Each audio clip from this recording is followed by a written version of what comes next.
R.I.P. is a dark comedy about ladies tennis, and we follow the story of Becky. She is a determined yet unskilled tennis player who will do anything for her chance to play with the club's #1 team. So where did the inspiration for this fun story come from? Well, I wanted to make something for Film Prize. The first short I made 5 years ago didn't get in, and so it was time to come back. And it was a blog post that my mom sent me. My mom is obsessed with tennis. It's all she talks about. And this blog just highlighted, the 5 priorities, and it was about snacks, what they were wearing, everything except for the game. And I was laughing so hard. And so I knew that there was something there, and I knew a lot of people in Shreveport loved tennis, and the writer is also a tennis player, and so it felt very authentic to have her write it, and it all just kind of started to fall into place, and I couldn't say no, Such a fun short. When I was in the screening on Friday night, I mean, the house was roaring. I mean, they were... So where did you get these lovely ladies from? Tell us a little bit about your cast. The casting is everything.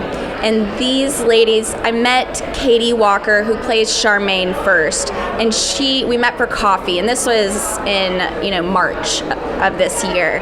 And she rolled in as true Charmaine, just owning the whole situation. I was like, damn, I want to be her friend. Like, oh my gosh.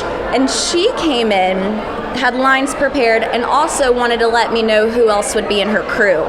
And, producing this remotely, coming in for a fast weekend of casting, I'm like, yeah, sure, what are their names? She's like, it's Caroline Hooper and Trisha Q-Petersen. We can meet them tomorrow. And I'm like I said, how can I say no? Yes, let's meet them tomorrow.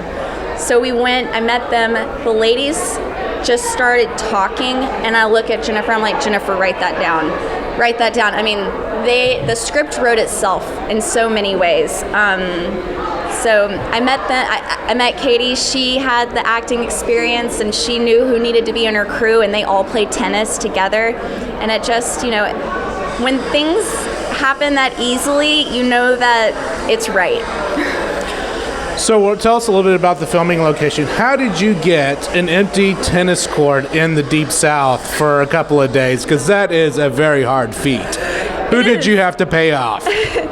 Well, like I said, the crew, Char's crew, Jennifer, the writer, avid tennis players in this city, members of that club. So we asked if we could shoot there. It was the first week of May, so it's also very rainy and hot, and we shot on one day when the club is normally closed, and then the other day, the extras and the things that happened were just production value. That I was like, oh, that works. Let him happen. Tell him to be quiet, please. But yeah, they can play tennis. Why not? So part of it was, just taking advantage of what was here. You ask for some things. You choose your battles, what you're going to ask for. And the empty tennis court kind of happened on its own.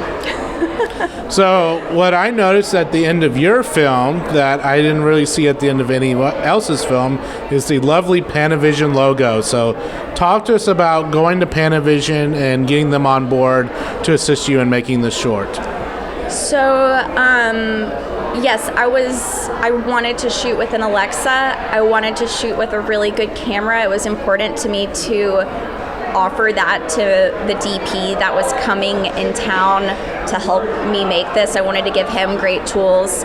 He had worked with Panavision before, and it was just, the chain reaction, emailing, calling, asking, listening to how we could pursue this. And determination.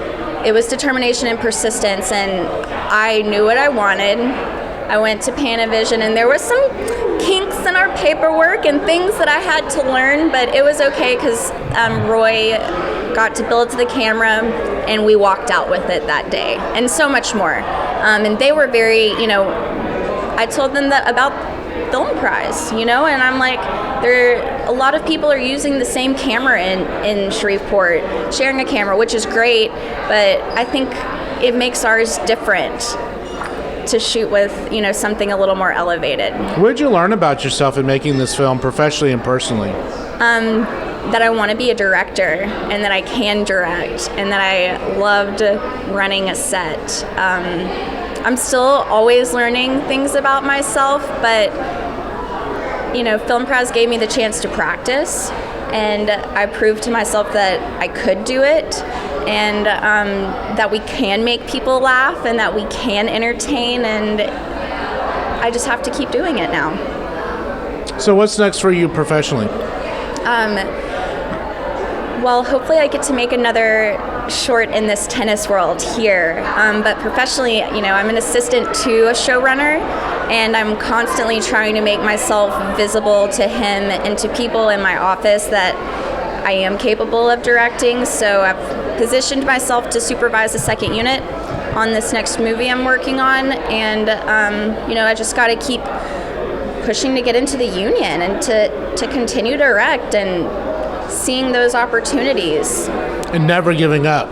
Never giving up. No. As soon as you give up or go to sleep, it's over. So any advice you would give anyone who wanted to do the Film Prize? Because it's like jumping into the deep end of the swimming pool. When you make your first one and it doesn't get in, don't be discouraged. You have to continue to practice.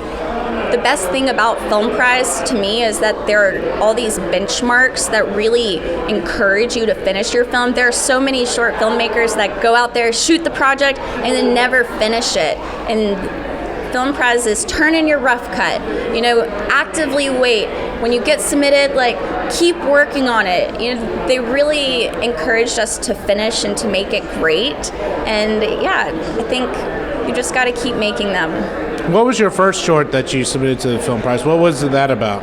It was called The Intervention, and it was basically it was another kind of female-driven conversation about 4 girls who needed to check their friend. And it was, the director that I produced it for. I didn't direct. It was inspired by a true story for her.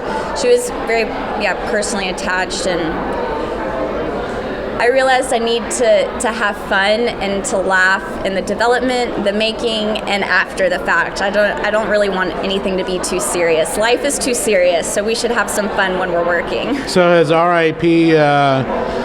kind of get the tennis bug into you to pursue tennis as a hobby, or?